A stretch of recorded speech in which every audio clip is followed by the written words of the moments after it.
제가 여러분한테 계속 말씀드렸던 올해 경기 흐름에 대해서는 아직도 견해가 바뀐 게 없고요. 아마 선행지수가 머지않아 저점을 치고요.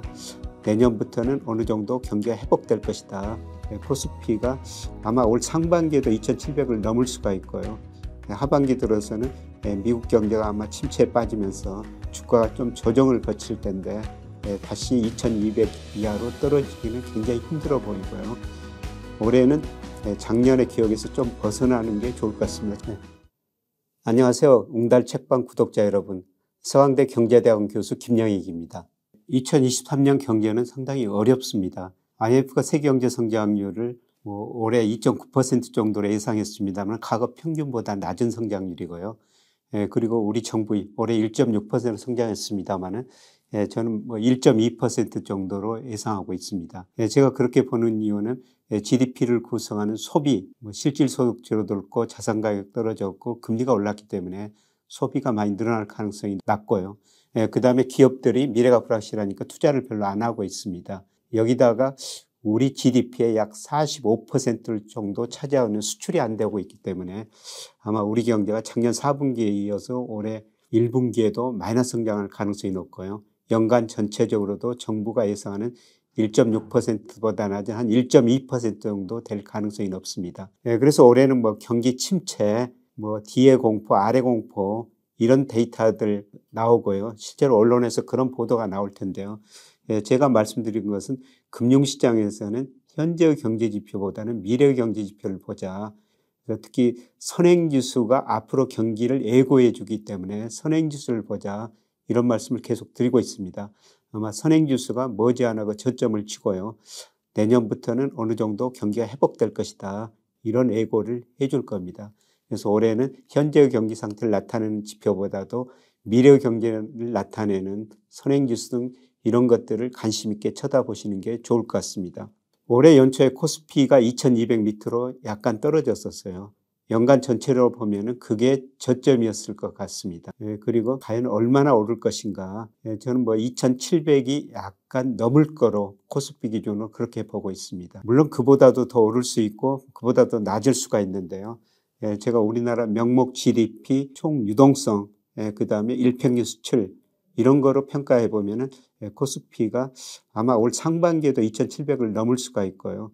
하반기 들어서는 미국 경제가 아마 침체에 빠지면서 주가가 좀 조정을 거칠 텐데 다시 2,200 이하로 떨어지기는 굉장히 힘들어 보이고요. 올해는 작년의 기억에서 좀 벗어나는 게 좋을 것 같습니다. 작년에 계속 주가만 하락했기 때문에 작년 기억을 가지면 주가가 떨어진다 이렇게 생각만 하실 텐데요. 이미 그 바닥은 쳤고 올라가는 과정에서 조정이 있더라도 이제 조정이다 이렇게 보시면 될 것 같습니다. 지난번에 제가 여러분한테 아마 경기 선행지수 순환 변동치가 3월 무렵이 저점이 나올 수 있다 이런 말씀을 드렸었습니다. 우리 주가하고 선행지수하고 거의 같은 방향으로 움직이거든요. 예를 들어서 2021년 6월에 선행지수가 정점을 쳤고요. 우리 코스피도 3,300을 넘어섰다가 최근에 특히 작년 9월에는 2,135까지 떨어졌죠. 선행지수도 계속 작년 12월까지는 떨어졌어요. 그런데 제가 선행지수를 구성하는 장단기 금리차, 코스피, 그 다음에 재고일지수 이런 거라고 예측하면은 아마 3월 전후에 저점이 나올 것 같습니다. 그래서 올해 경기, 현재의 경기 상태를 나타내는 경제지표는 굉장히 어렵습니다. 그래서 뒤에 공표, 리세션, 아래 공포 이런 단어들이 많이 나올 텐데요. 우리 금융시장 참여자들은 금융시장, 특히 주가는 미래를 반영하기 때문에 선행지수 순환 변동치가 과연 3월 무렵에 저점을 치고 올라갈 수 있는가 이걸 확인하는 과정이 필요할 것 같습니다. 그리고 제가 여러분한테 계속 말씀드렸던 올해 경기 흐름에 대해서는 아직도 견해가 바뀐 게 없고요. 혹시라도 제가 예측을 매월 데이터가 발표되기 때문에 그 데이터를 모델로 놓고 전망을 수정해 가고 있습니다만 방향이 다르게 나온다면 여러분한테 즉시 말씀을 드리도록 하겠습니다. 그래서 수많은 경제지표가 발표가 되는데요. 사실 우리가 이거를 전부 볼 필요는 없죠. 물론 저같이 경제를 총체적으로 분석하는 사람들은 한국은행, 통계청, 산업통상자원부, 그리고 미국이나 유럽, 일본 경제 데이터 전부 발표될 때마다 업데이트하면서 경제를 종합적으로 전망하고 분석하는데요. 그런데 여러분들께서는 그 모든 경제 지표를 사실 보실 필요도 없고 아마 보실 수도 없을 것 같습니다. 그래서 핵심적인 몇 개의 경제 지표만 보는데요.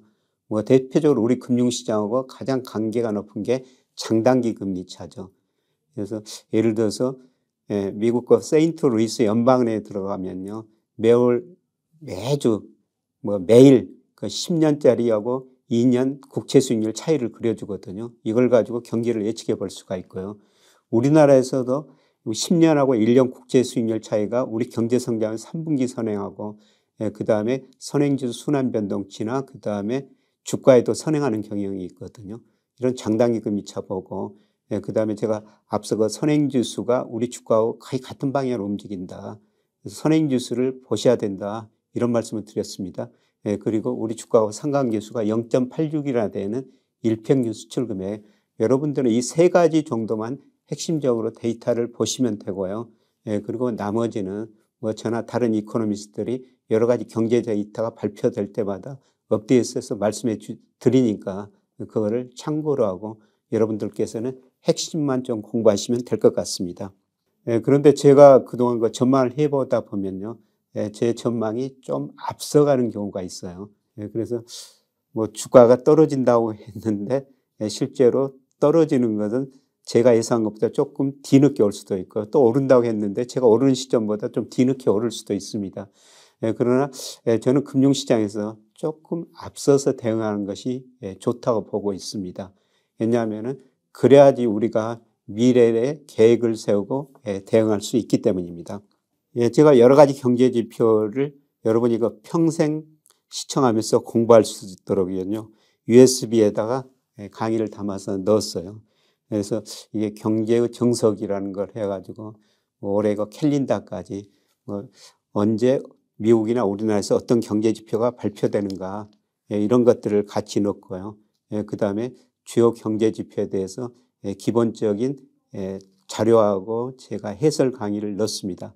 아마 여러분들이 이거를 보시면은 경제 지표를 이해하시는데 많은 도움이 될 거고요. 그동안 저희 데이터를 어디서 보고 이런 내용들을 책으로 정리해 주시면 안 되겠느냐 뭐 이런 의견이 많이 있으셨습니다. 그래서 제가 6개월 동안 강의를 준비하면서요. 교재 형식으로 함께 경제정석이라는 자료를 만들었습니다.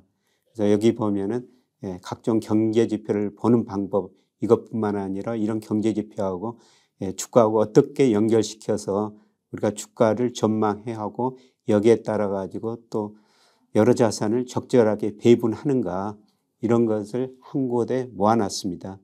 이런 걸 기회로 삼아 가지고요. 여러분도 함께 공부하시면서 여러분의 부를 늘려가셨으면 좋겠다. 이런 말씀을 드리고 싶습니다. 고맙습니다.